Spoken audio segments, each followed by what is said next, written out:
الحمد للہ رب العالمین، الصلاة والسلام علی رسولہ النبی الکریم وعلی آلہ واصحابہ اجمعین۔ الحمد للہ الذی ہدانا لہذا وما كنا لنهتدی لولا ان ہدانا اللہ۔ رب اشرح لی صدری ویسر لی امری واحلل عقدۃ من لسانی یفقہوا قولی، آمین یا رب العالمین۔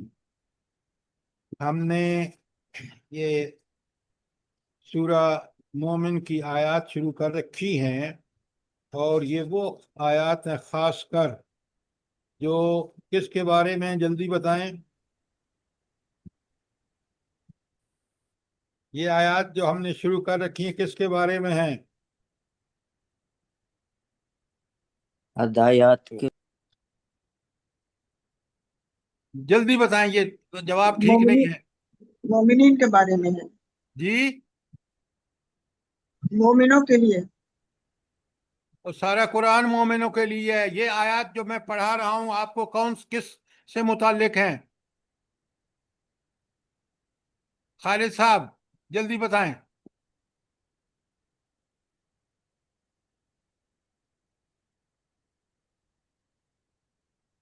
افضل چیمہ صاحب بتائیں کہ آیات جو ہم پڑھ رہے ہیں زیر مطالعہ، یہ کس کے متعلق ہیں؟ ایک تو یہ فرشتوں کی دعائیں ہیں جو مومنین کے لیے ہیں، اور باقی جو خدا کے بندو، وہ کل کا لیسن تھا، آج میں نے آپ کو پڑھانی ہے آیت 19۔ اور اللہ تعالیٰ کی صفات کے بعد آپ دیکھیں گے کہ یہ واقعہ شروع ہوگا کس کا؟ موسیٰ اور فرعون کا، حضرت موسیٰ علیہ السلام اور فرعون کا۔ اور بڑا سبق ہے اس میں، اس لیے کہ یہ قرآن میں 20 جگہ واقعہ ریپیٹ ہوا ہے۔ اب میں 19 پڑھتا ہوں تاکہ آپ کو ساتھ ساتھ فوراً سمجھیں۔ بسم اللہ الرحمن الرحیم۔ یعلم خائنۃ الاعین، اللہ جانتا ہے جو نگاہوں کی چوری کو بھی سمجھتا ہے۔ جو نگاہوں میں ہم خیانت کرتے ہیں نا، اللہ اس کو بھی سمجھتا ہے۔ کیا مطلب ہے اس کا؟ آپ نے کہیں غلط نظریں اٹھائیں، مثال ہے جیسے کسی خاتون پر آپ نے اس کی آنکھ اپنی میلی آنکھوں سے دیکھا ہو، یا آپ نے آج آپ دیکھ رہے ہیں فحش مناظر اور یہ تصویریں جو میڈیا پر آتی ہیں، جو سوشل میڈیا پر، ان سب کو دیکھنا جو ہے اللہ جانتا ہے۔ اور جو مومن یہ سمجھتا ہے کہ میرا رب نے منع کر رکھا ہے مجھے ان چیزوں سے دیکھنے سے، وہ بالکل بچتا ہے اللہ کے خوف کی وجہ سے۔ تو آپ اور میں کیا ایسا کرتے ہیں؟ پہلی بات کہ یعلم خائنۃ الاعین، کہ اللہ تعالیٰ نگاہوں کی خیانت سے بھی واقف ہے۔ وما تخفی الصدور، اور وہ جو سینوں میں راز چھپا رکھیں اللہ اس سے بھی واقف ہے۔ یہ اگر صفت میرے اور آپ کو بالکل مستحضر رہے، ہر آن ہمیں پتہ ہو کہ رب جس سے معاملہ ہے وہ میری ساری آنکھوں کی خیانت تک پر بھی اس کی نظر ہے، اور جو سینوں میں چھپا ہوا ہے، وہ جو سینوں میں ہوس ہے یا سینوں میں حسد بغض کینہ، سب سے واقف ہے۔ اچھا، ایک تو یہ ہمیں بالکل صاف نظر آتا ہے کہ یہ صفات الہی کا بڑا بہترین تعارف ہے جو میرے لیے اور آپ کے لیے ضروری ہے کہ ہم گناہوں سے بچیں۔ دوسرا ایک اور بھی اس کی امپلیکیشن ہے، اور وہ یہ ہے کہ بلا اس اللہ کو کیا سفارش کی ضرورت پڑی ہے؟ جو خائنۃ الاعین جانتا ہے، جو سینوں میں چھپے رازوں کو جانتا ہے، کیا اس کو کوئی ایڈیشنل انفارمیشن دے سکتا ہے؟ کوئی پیر فقیر، کوئی بت جس کے پاس کوئی بھی انفارمیشن نہیں ہے؟ قرآن ایسی اللہ تعالیٰ کی صفات بیان کرتا ہے جس سے پڑھ کے سمجھ کے انسان اگر تعارف حاصل ہو جائے خدا اللہ تعالیٰ کا کی صفات کے حوالے سے، ہماری زندگی بدل سکتی ہے۔ بدل سکتی ہے نہیں بدل سکتی؟ بالکل سر۔ اچھا، یہ تو تھی نا آیت 19۔ کوئی سوال ہو آپ کا؟ شاباش جلدی کریں۔ آپ ذرا آیت 20 کو دیکھیں. یعنی یوم العازفاتی عازفات اذا قلوبو، ذرا اس کو پھر اور ذرا وضاحت کر دیں سر. یہ کل کیوں نہیں سوال کیا آپ نے؟ سر میں کرنے لگی تھی، بس پھر وہ کچھ اور کام سوچ اچھا، گیا. اب بڑے غور سے سنیے. وَأَنذِرْهُمْ، ان کو ڈراؤ، ان کو تنبیہ کرو. اللہ اپنے رسول صلی اللہ علیہ وسلم سے کہہ رہے ہیں کہ ان لوگوں کو ڈراؤ. کس دن سے؟ یوم العازفہ، وہ دن جو قریب آ لگا ہے. کل میں نے بڑا کھول کے بتایا کہ یہ قیامت کا دن ہے، کب قیامت برپا ہوگی. اور حضور نبی کریم صلی اللہ علیہ وآلہ وسلم نے اپنی بعثت کے وقت فرمایا تھا کہ قیامت اور میں ہاکذا، دونوں انگلیاں کھڑی کر دیں کہ میرے بعد فور قیامت آئے گی. اب اللہ کا دن آپ کو پتہ ہے، یہ ہمارا دن اللہ کا دن نہیں ہے. اللہ کے دن جو ہیں وہ کئی سو سالوں پر مشتمل ہوتے ہیں، دنیا کا جو نظام چلا رہا ہے. لیکن آج ہمیں بالکل صاف نظر آ رہا ہے. دنیا کے حالات آپ دیکھیں، مجھے بتائیں، یورپ میں امن ہے، روس میں امن ہے، امریکہ میں امن ہے، پاکستان میں امن ہے، مڈل ایسٹ میں امن ہے. یہ ساری وہ شرائط ہیں جو حضور نبی کریم صلی اللہ علیہ وآلہ وسلم نے بتائی ہیں کہ قیامت سے پہلے یہ چیزیں واقع ہوں گی، اور بالکل ہو رہی ہیں. تو وَأَنذِرْهُمْ يَوْمَ الْآزِفَةِ کا مطلب ہے کہ اے نبی ڈرو ان لوگوں کو اس دن سے جب جو دن قریب آ لگا ہے، یعنی آخرت کا دن. اب آپ مجھے بتائیں، یہ جو تہذیب اس وقت دنیا میں جاری اور ساری ہے، یہ دجال کی تہذیب نہیں ہے؟ بتائیں نا مجھے. جی جی جی سر، بالکل بے سر. شک. اچھا، اور آپ کو یہ بھی پتہ ہے کہ اب فرعون وہ آئے گا، دجال کے بعد حضرت عیسیٰ آئیں گے، اور پھر دجال کی آمد آخری نشانی ہوگی قیامت کی. ایسا ہی ہے؟ جی سر، بے شک. بالکل اب سمجھ بالکل. آئیے وَأَنذِرْهُمْ يَوْمَ الْآزِفَةِ کا مطلب کیا ہے. جی سر، جزاک اللہ سر. آگے اللہ فرماتے ہیں اِذَا الْقُلُوبُ لَدَيَّ الْحَنَاجِرَ كَاظِمِينَ، جب کلیجے منہ کو آ رہے ہوں گے. اتنا ہولناک منظر ہوگا جب قیامت برپا ہوگی.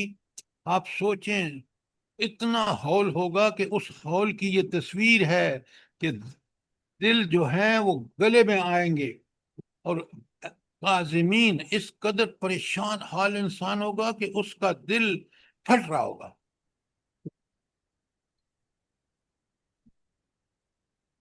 اب بات سمجھ آ گئی؟ آگے چلوں؟ جی سر، جزاک اللہ سر، الحمدللہ. اچھا، اب آگے دیکھیں.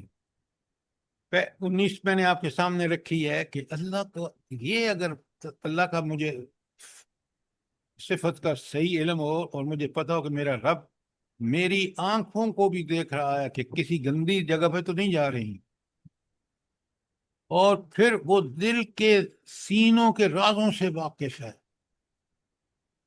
سر اب یہ میں کتنی سخت آیت ہے نا کہ دیکھیں اللہ ذرا. اکبر، اور ہم اللہ لوگ کیسی اکبر. کیسی کرتوتیں کر جاتے ہیں، لیکن یہ نہیں پتا کہ وہ ذات دیکھ رہی ہے ہر چیز، تو یہی اس تو کو پتا ہے ہر صفات، چیز کا. یہی تو تعارف اللہ ہے، جو اس کی صفات کو جانتا ہے، سمجھتا ہے. مجھے بتائیں، میں اپنی آنکھیں کبھی ایسی چیزوں کو دیکھوں گا جو اللہ کو ناپسند ہیں؟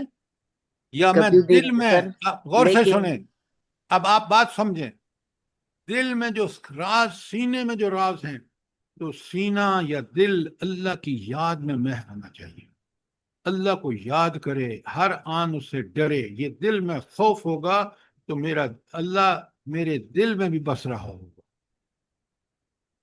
اور آگے آیت 20 میں تو کمال ہے کہ واللہ یقضی بالحق، اللہ ٹھیک ٹھیک حق کے ساتھ فیصلے کرتا ہے. تو اس اللہ سے یہ مت سمجھو کہ وہ جو آپ کے الٹے سیدھے خیالات ہیں کہ بس ہمیں تو اللہ بخش دے گا، فلاں پیر بخشوا لے گا، فلاں نبی بخشوا لے گا. ہرگز نہیں، ہرگز نہیں. اللہ کا واللہ یقضی بالحق، اللہ برحق فیصلہ کرے گا.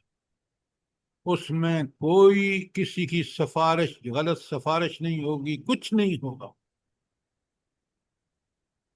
اللہ تعالیٰ آگے بے بسی اور ان کی جن کو ہم نے سمجھ رکھا ہے نا لوگوں نے کہ وہ اللہ کے ہاں سفارشی ہوں گے، ذرا ان کی حیثیت دیکھیں اللہ کے ہاں۔ والذین یدعون من دونہ، جن کو لوگ اللہ کو چھوڑ کر پکارتے ہیں، لا یقدون بشیء، وہ کسی چیز کا کے فیصلے کا اللہ نے ان کو حق نہیں دیا۔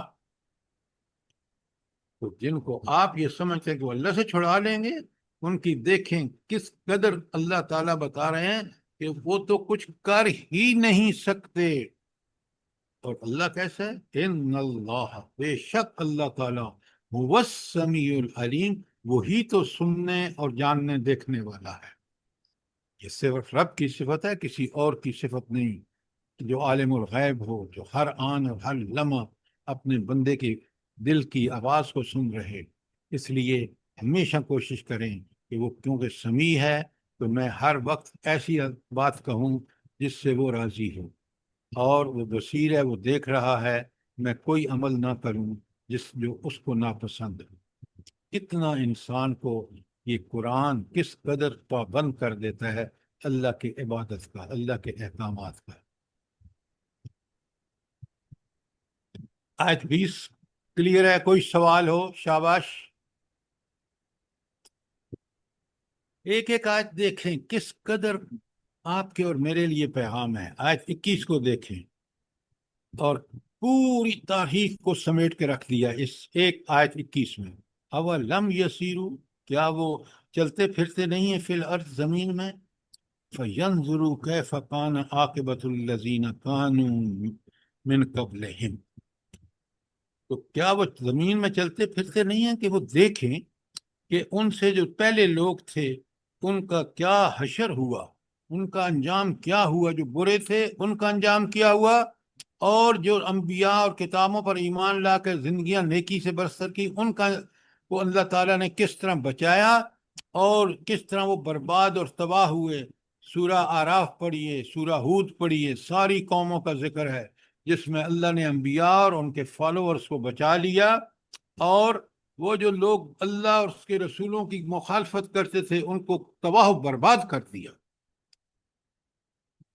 کانوا اشد منہم قوہ، وہ طاقت میں ان سے کہیں بڑھ کر تھے، وآثارا فی الارض، اور زمین کو آباد کرنے کے حوالے سے انہوں نے زمین سے وہ تعمیری ترقیوں کے ایسے ایسے کام کیے جو ان قوموں نے نہیں کیے۔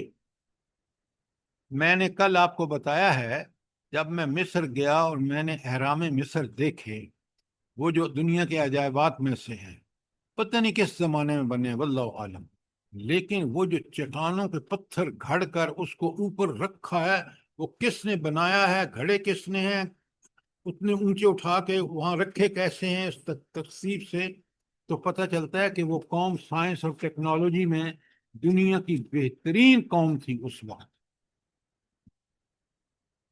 تو آج آپ دیکھ رہے ہیں کہ قرآن کس طرح کہہ رہا ہے کہ کانوا اشد منہم قوۃ، وہ طاقت میں بھی ان سب آج آپ سے بڑھ کر تھے، آج کے لوگوں سے، آثار الارض، اور زمین کو آباد تعمیر کرنے میں ہے۔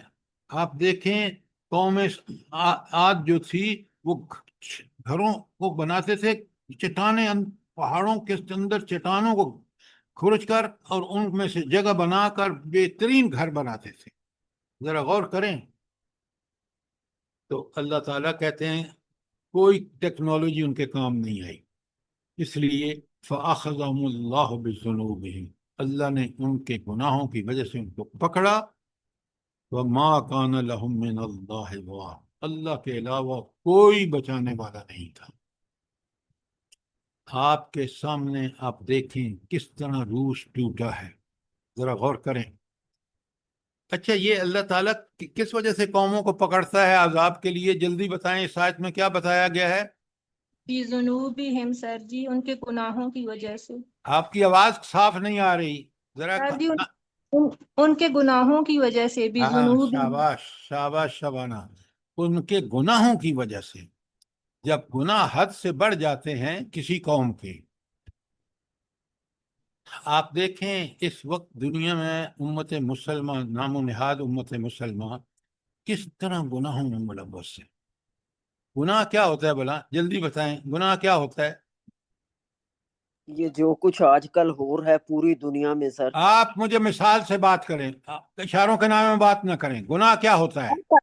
سنا سر، طاغوت کے پیچھے لگنا، شیطان کے پیچھے لگنا، اطاعت رسول اور اطاعت نبی کو چھوڑ دینا. اللہ تعالیٰ کی نافرمانی کرنا، اللہ تعالیٰ کے احکامات کی پابندی نہ کرنا، یہ طاغوتوں اور یہ بعد کی بات ہے. انفرادی حیثیت میں جو شخص اللہ کے احکامات کی پابندی نہیں کر رہا، چاہے وہ شیطان کے پیچھے چل رہا ہے، طاغوت کے پیچھے، آپ یہ ساری اصطلاحیں اس وقت استعمال کریں جب سمپل ایگزامپل سے لوگوں کو بات سمجھا چکیں، پھر بات کا مزہ ہوتا ہے. یہ جو آپ پھٹا کھٹ اسی سے مشکل بات کہہ دیتے ہیں جو آیت کے اندر ہے، سننے والا کنفیوز ہو جاتا ہے.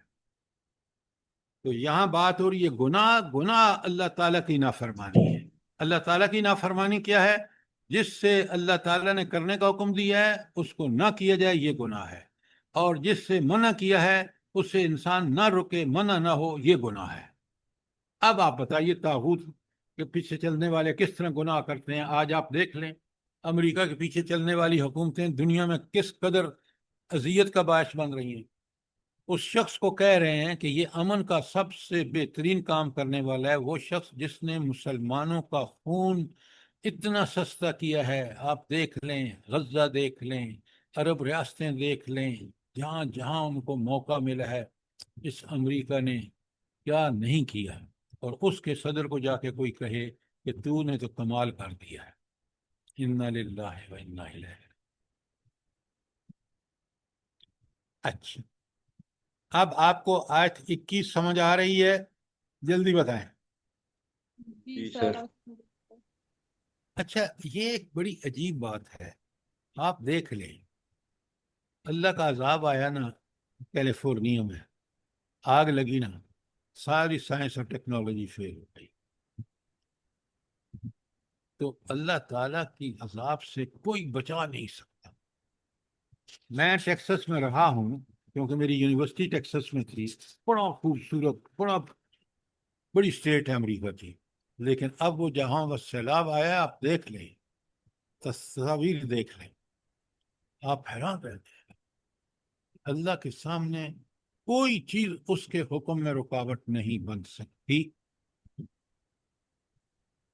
اور یہ جو سائنس اور ٹیکنالوجی والے ہیں نا، ان کو یہ بات سمجھ میں نہیں آتی کہ کیونکہ ان کو اللہ کی معرفت نہیں ہے کہ اللہ کا جب حکم ہوتا ہے کائنات میں اقتدار اور اختیار کس کے پاس ہے؟ اللہ کے پاس. کوئی سوال آیت 21 کے بارے میں؟ شاباش، جلدی کرے. آیت 22 کو بڑے غور سے سنیں. ذالکا، یہ اس وجہ سے ہوا. یہ ذالکا پیچھے پہ تبصرہ ہے پورے کا. تو پیچھے کیا بات ہوئی ہے؟ ذالکا کے پیچھے کیا بات ہوئی ہے جس کے لیے ذالکا لفظ آیا ہے؟ تاکہ فہم قرآن ہمیں بڑا کلیئر ہو. اس لیے قوموں سے سبق حاصل کرنا، ہاں، کس بات سے سبق حاصل کرو؟ شاباش. ان کے کفر اور ان کی گناہوں کی وجہ سے، ہاں، نافرمانی جو کی وجہ سے. گناہوں اور کفر کی وجہ سے جو اللہ کا عذاب آتا ہے، یہ کس وجہ سے ہوا؟ بِأَنَّهُمْ كَانَتْ تَأْتِيهِمْ رُسُلُهُمْ، ان کے پاس ان کے رسول آتے تھے بالبینات، واضح دلائل کے ساتھ، بینات کے ساتھ. فَكَفَرُوا، انہوں نے انکار کیا. جب انکار کیا فَأَخَذَهُمُ اللَّهُ، پھر اللہ نے ان کو پکڑا. اور اللہ کون ہے؟ إِنَّهُ قَوِيٌّ شَدِيدُ الْعِقَابِ، اللہ طاقت والا بھی ہے اور شدید العقاب، سخت عذاب دینے والا ہے. کن کو سخت عذاب دینے والا؟ آیت میں کیا بتایا گیا ہے؟ جنہوں نے نافرمان اور کفرو پیچھے لکھا ہوا ہے. اب قرآن نے دیکھیں 20، 21، 22 میں بتا دیا کہ یہ جو لوگ کفر کریں گے ان کا برا انجام دنیا میں بھی اور آخرت میں. کاش آپ اور میں سمجھیں کہ یورپ ہو، امریکہ ہو، جہاں بھی فحاشی اور عیاشی لوگوں نے اختیار کیے، ان کے فیملی سسٹم بالکل تباہ و برباد ہو گئے. اب وہ اتنے فحاشی اور عریانی کے عادی ہو گئے ہیں کہ ان کو اپنے گھروں کی سلامتی، اپنے شہروں کی، اپنے ملک کی سلامتی سے کوئی غرض نہیں ہے۔ وہ دنیا میں آپ سمجھتے ہیں کہ ہم بالکل جس طرح نشہ ہوتا ہے نا، کہ فحاشی عریانی کا ایک نشہ ان کو چڑھا ہوا ہے۔ اچھا، یہ جو بینات کا لفظ آیا ہے، آپ دیکھ رہے ہیں رسلہم بالبینات، یہ بینات کا مطلب کیا ہے؟ جلدی بتائیں۔ پچھلی قوموں کے لیے کی جو عبرت ناک انجام کا۔ سر بس یہ بینات کا رسولوں کی مطلب وہ تمام احکامات جو اللہ تعالیٰ نے بذریعہ وہی رسولوں کو دیے، اس میں معجزات بھی ہیں، اس میں کتابیں بھی ہیں۔ شاباش شرم، آپ نے بالکل ٹھیک بتایا۔ تین چیزیں اس میں، بینات میں وہ کتابیں جن میں اللہ کے احکامات ہیں، بالکل برحق، اور اگر بغیر تعصب کے آپ پڑھیں تو آپ کو نظر آئے گا کہ یہی احکامات اگر نافذ ہوں تو امن، سکون، چین آئے گا۔ نمبر دو، اسی بینات میں معجزے ہیں جیسے حضرت موسیٰ کے معجزے تھے۔ آگے آ رہی یہ بات، پھر بڑا کلیئر ہوگا، میں سوال کروں گا آپ سے۔ اچھا، دوسرے معجزے، اور تیسرے خود انبیاء اور ان کی تعلیمات، یہ سارے بینات میں سے ہیں۔ قرآن کے ایک ایک لفظ کو اس آیت میں پوری طرح سمجھیں تاکہ قرآن ہمیں سمجھ آئے۔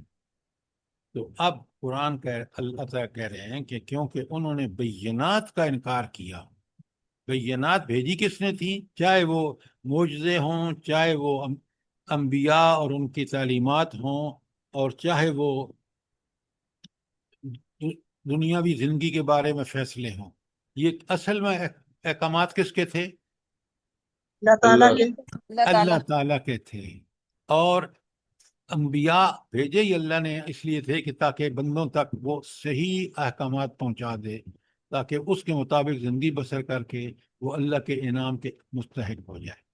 لیکن کیونکہ اللہ نے اس آزادی دی کہ چاہو تو قبول کر لو اور دنیا اور آخرت کی بھلائیاں سمیٹ لو، چاہو تو انکار کر دو، اللہ کے مغضوب بن جاؤ گے۔ تو لہٰذا یہ وہ تین بینات ہیں، اور اگر کوئی سوال ہو تو ضرور کریں۔ شاباش۔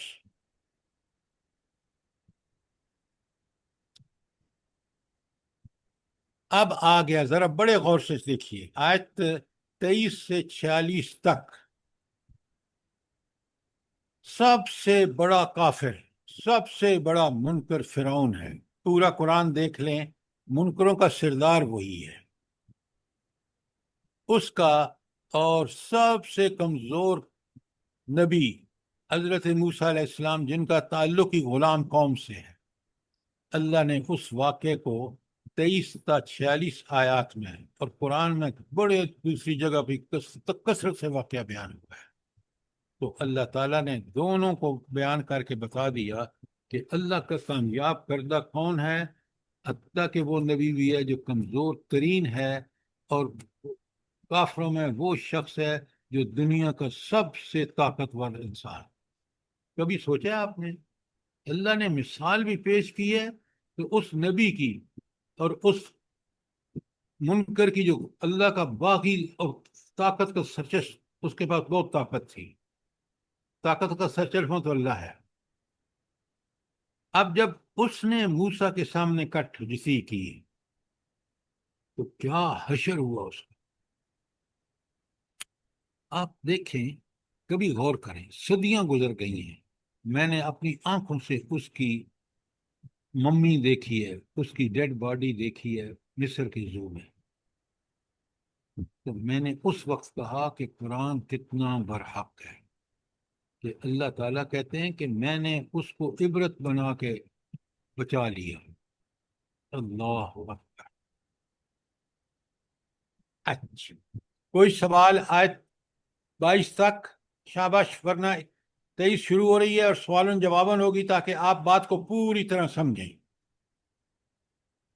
اچھا، اب ذرا بڑے غور سے دیکھیے۔ وَلَقَدْ أَرْسَلْنَا مُوسَىٰ، اللہ تعالیٰ فرماتے ہیں تحقیق ہم نے موسیٰ کو بھیجا بآیاتنا اپنی آیات کے ساتھ، وسلطان مبین اور ایسی سند جو بالکل واضح تھی.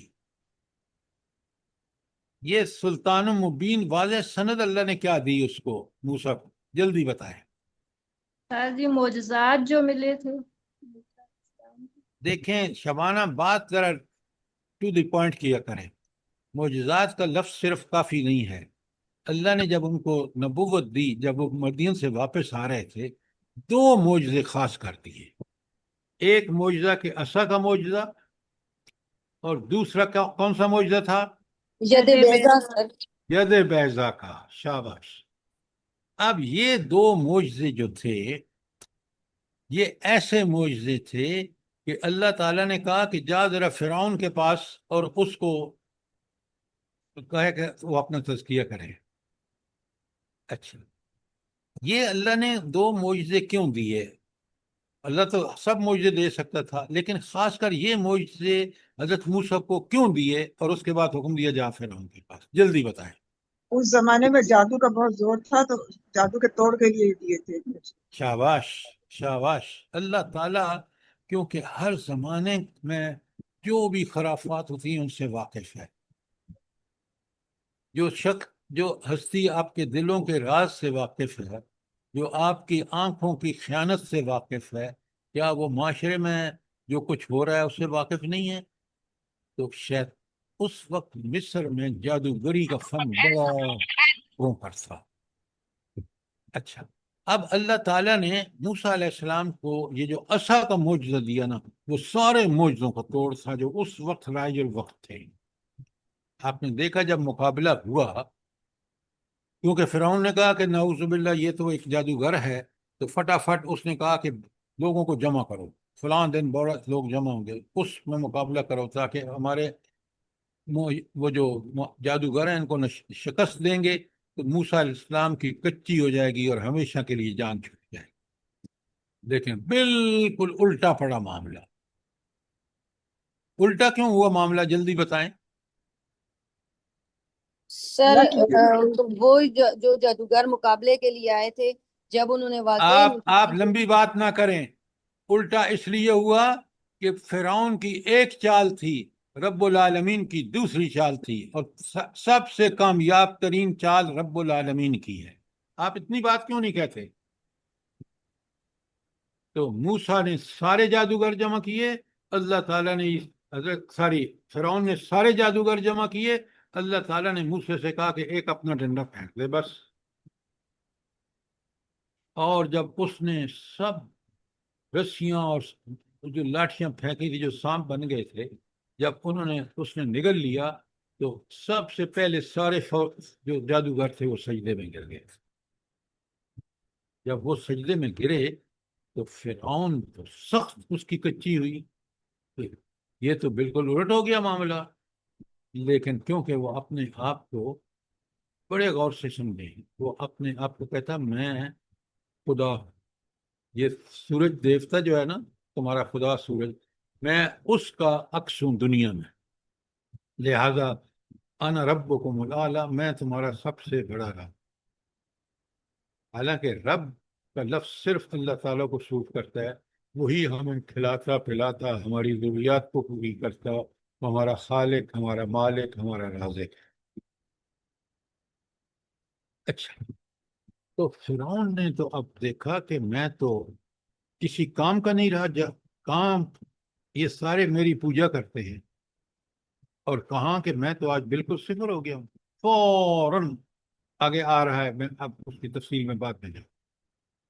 تو اللہ تعالیٰ جب یہ کہتے ہیں نا کہ وَلَقَدْ أَرْسَلْنَا مُوسَىٰ، ہم نے موسیٰ کو بھیجا بِآیَاتِنَا، اپنی نشانیوں کے ساتھ، وَسُلْطَانٍ مُبِینٍ، اور ایک واضح جو دلیل سلطان تھی اس کے ساتھ. اور واضح کا میں نے آپ کے سامنے کھول کے بتایا کہ عصا اور ید بیضا جو ہیں وہ بالکل واضح تھے، جنہوں نے ان کو سجدے پر مجبور کر دیا. کن کو؟ جادوگروں. تو اللہ اتنا طاقت والا ہے، اگر واقعی میں اور آپ اس پر توکل رکھتے ہیں تو وہ کبھی ہمیں ناکام نہیں کرے گا، کبھی مایوس نہیں کرے گا. خاص کر انبیاء تو وہ بھیجتا ہے، ان کی پشت پناہی اللہ تعالیٰ کے ذمے ہے، اور اللہ تعالیٰ نے دیکھ لیں انبیاء کی کس طرح پشت پناہی کی ہے۔ کوئی سوال آپ کا آیت 23 کے بارے میں؟ شاباش، جلدی کریں، بات کلیئر ہے؟ جی سر الحمدللہ۔ جی سر۔ الحمدللہ۔ آپ مجھے ایک بات بتائیں، بڑے غور سے سنیں، آپ لکھیں جہاں آپ کا قرآن کے سامنے لکھیں، آیت میں پڑھ رہا ہوں، یہ سورہ نمل جو 27 نمبر پر ہے، سورہ نمل کی آیت 14۔ اچھا، اس کے پڑھنے سے پہلے مجھے آپ یہ بتائیں کہ فرعون جو ان کے بچوں کو قتل کرا دیتا تھا بنی اسرائیل کے، اس نے موسیٰ علیہ السلام کو کیوں قتل نہیں کرایا؟ بھائی اس کے پاس دیکھیں نا، فرعون کی قوم آج کے مسلمانوں سے بھی بدتر حالت میں تھی، وہ کبھی اٹھتی نہ۔ کیوں؟ ان کے بچے قتل ہو چکے تھے، اور عورتیں زندہ تھیں، تو کیا کر لیتی بیچاری عورتیں؟ تو مجھے یہ بتائیں کہ فرعون نے جو اتنا طاقتور تھا، اس نے قتل کیوں نہیں کیا حضرت موسیٰ کو؟ دیکھیں نا، اگر یہ واقعہ ہم نے اتنی جگہ پڑھا ہے اور ہمیں یہ سوال اپنے آپ سے نہیں پوچھا، اس کا جواب نہیں دیا کہ موسیٰ علیہ السلام کو فرعون آرام سے قتل کر سکتا ہے، جیسے آج کل قتل کا بازار قتل کا عام ہے نا مسلمان ملکوں میں۔ آپ نے دیکھا کہ کس طرح سعودیہ نے اس جرنلسٹ کو ترکی میں قتل کرایا ہے۔ تو فرعون نے یہ کام جو کیوں نہیں کیا؟ آخر کیا وجہ ہے؟ قرآن نے کیا وجہ بتائی؟ اللہ تعالیٰ نے محبت ان کے دل محبت سب کے دل میں ڈال دی تھی موسیٰ۔ دیکھیں سر مجھے ان کی آپ بیوی نے کہا تھا کہ اس کو بیٹا بنا لیتے ہیں، اولاد نہیں ہے تو اس کو ہم بیٹا بنا لیتے ہیں۔ چھوڑو یہ سب آپ الٹی سیدھی باتیں کر رہی ہیں۔ فرعون جب آسانی سے اس نے قتل کیوں نہیں کرایا موسیٰ علیہ السلام؟ آپ اس کی پرورش کی بات کر رہی ہیں، وہ تو اللہ کا بندوبست تھا۔ اللہ تعالیٰ نے جی اللہ تعالیٰ نے ان کی حفاظت کی، کیونکہ اللہ تعالیٰ نے ان کو مبعوث کر کے وہ فرعون نبیوں کی ہمیشہ حفاظت کرتا ہے اور کرتا رہے گا۔ اب نبی کوئی نہیں آنا، نبی کریم صلی اللہ علیہ وسلم کے بارے میں بھی قتل کا منصوبہ بنایا تھا کنہوں نے؟ قریش مکہ میں، لیکن وہ کبھی اس میں کامیاب نہیں ہوئے کیونکہ اللہ کی مدد تھی۔ لیکن میں آپ سے جو سوال ہے میرا، وہ موسیٰ علیہ السلام کے بارے میں، کیوں فرعون باز رہا ان کے قتل سے؟ اس کا جواب دیں آپ۔ اللہ کی کون سی تائید نصرت تھی اس کے ساتھ، موسیٰ کے ساتھ؟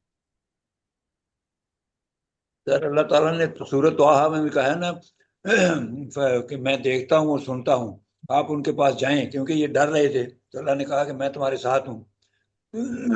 آپ سنیں وہ ساتھ کی بات جو اگر میرے آپ کو کلیئر ہو نا، کہ اللہ نے ان کو جو 2 معجزے دیے تھے، ایک عصا کا اور ایک ید بیضا، ان کو دیکھ کے فرعون بھی ڈر گیا تھا۔ تو دیکھیں خود قرآن، میں نے ابھی آپ سے کہا ہے، لکھیں سورہ نمل کی آیت 14 میں آپ کے سامنے پڑھ رہا ہوں، ذرا غور کریں۔ سر یہ معجزے تو انہوں نے جوانی میں ملے تھے نا، جب اب یہ تو ہم چھوٹے بچے کی بات بھائی میں آپ سے جوانی میں ملے تھے، اسی وقت اللہ نے کہا جا فرعون کے پاس۔ سعدیہ یہی کہا تھا نہیں کہا تھا؟ تو فرعون کیوں قتل سے باز رہا، اس کی وجہ قرآن بتا رہا ہے۔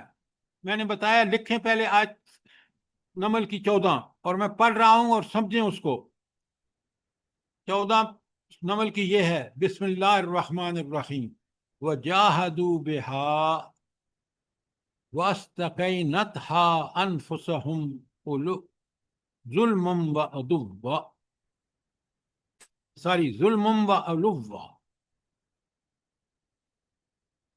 پھر پڑھتا ہوں، وَجَاهَدُوا بِهَا وَاسْتَقَيْنَتْهَا أَنفُسَهُمْ ظُلْمًا وَعُلُوًّا۔ تو انہوں نے انکار تو کیا، وجاہدوا بہا، انہوں نے موسیٰ علیہ السلام کا انکار کیا، اس کی تعلیمات کا، لیکن